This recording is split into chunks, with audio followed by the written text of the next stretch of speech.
ஆன்லைனா செக்கச்சவந்த 2 மாதிரி இருக்கு. போனேன் என்ன பார்த்தேன் அப்படின்ற மாதிரி யார் இவன் ரங்கராஜன் யார் சக்திவேல் யார் இவன் யார் அவன் யார் இவன் யார் வச்சுட்டு இருக்கா. இது படம்னு சொல்கிறீங்கன்னா யார் இது படம்னு சொன்னான்னு மட்டும் சொல்லுங்களேன். ஒரு இதுவும் இல்லை ப்ரோ அந்த படத்தில்.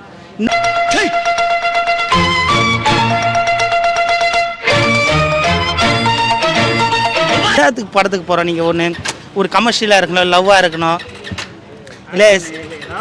இல்லை ஒரு கொடுத்த காசுக்கு உண்மையாக சொல்லுவேன். நான் இன்னும் பச்சையாக கேட்பேன் இருந்தாலும் நீ கேட்ட ஒவ்வொரு கேள்வி என்ன செருப்பால் அடிச்ச மாதிரி இருக்குடா. வெளியே கூட வந்துட்டு இன்னும் கூட யோசிச்சுட்டு இருக்கேன். இப்போ நான் என்னத்துக்கு போனேன் நான் என்ன பார்த்தேன் அப்படின்ற மாதிரி யார் இவன் ரங்கராஜன் யார் சக்திவேல் யார் இவன் யார் அவன் யார் இவன் யார் வச்சுட்டு இருக்கா. த்ரிஷாவை பற்றி சொல்லணும்னா இதில் அவங்க உண்மையிலேயே ஒரு செம்ம கேரக்டர் ப்ரோ. அவங்க பேர் ஐடின்னு வச்சுருக்காங்க ப்ரோ. ஏன்னா கொஞ்ச நேரம் கமல் வச்சுட்டு இருக்காரு. கமல் அப்படியே உருகிறாரு பொண்டாட்டியை வச்சுக்கிட்டு. எங்காலும் எஸ்டிஆர் உருகிறாரு இந்த இடத்துல.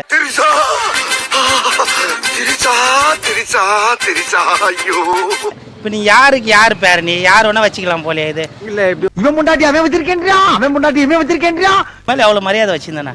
கூட்டின்னு வந்து ஃபஸ்ட்டு இனிமேல் மணி இனி இந்த சகல என் அடியை பார்த்தது இல்லையா பாத் என்ன அடிங்கிறத மட்டும் நீ இன்னைக்கு பார்க்குற. நீ உக்காஞ்சி பார்க்க முடியல ப்ரோ. உங்களுக்கு தூக்கம் வரலையா உடம்பு சரியில்லையா டயர்டா உள்ளே வாங்க நான் தூங்க வைக்கிறேன் உங்களை.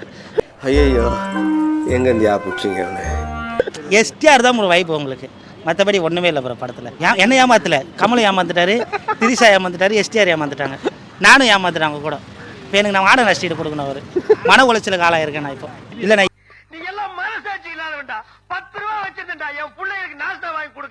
பாட்டை மிஸ் பண்ணிட்டோம் ப்ரோ. அந்த பாட்டு வரல அதனால தான் வந்தேன் வரல. தவறு செய்து விட்டாய் சிவகாமி. அவரும் தவறு செய்து விட்டாயே. காதல்னாலே மணிரத்னம் இப்ப ஃபுல்லா கள்ள காதல்னாலே மணிரத்னம் ஆயிடுச்சு. இவன் முண்டாட்டி அவன் வச்சிருக்கேன்றியா அவன் முண்டாட்டி இவன் வச்சிருக்கேன்றியா. யாருமே வரக்கூடாது சார் இந்த மாதிரி படத்துக்கு. வயசுக்கு 2 பெரிய ஆக்டர் ஒரு பெரிய டைரக்டர் எடுக்க வேண்டிய படமா இது. என்னடி இது இது உனக்கு நியாயமா படுதாடா. இது ஒரு கதை நீங்க வந்து சொல்லி வியாபாரத்துக்கு எடுத்துட்டியாடா. இது நியாயமா படு. ஒரு கருத்து கிடையாது. ஒரு என்ன சொல்றது அவங்க 2 பேருக்கும் நேரம் போகாம காசு பண்றதுக்கு எடுத்த படம். டேய் நீ நல்லா இருக்க மாட்டடா நல்லாவே இருக்க மாட்டடா. சிம்பு நல்லா பண்ணியிருக்காரு. ஏன் த்ரிஷா பின்னாடி ஓடினார் தான் தெரியல. வேற ஆளே கிடைக்கலையா.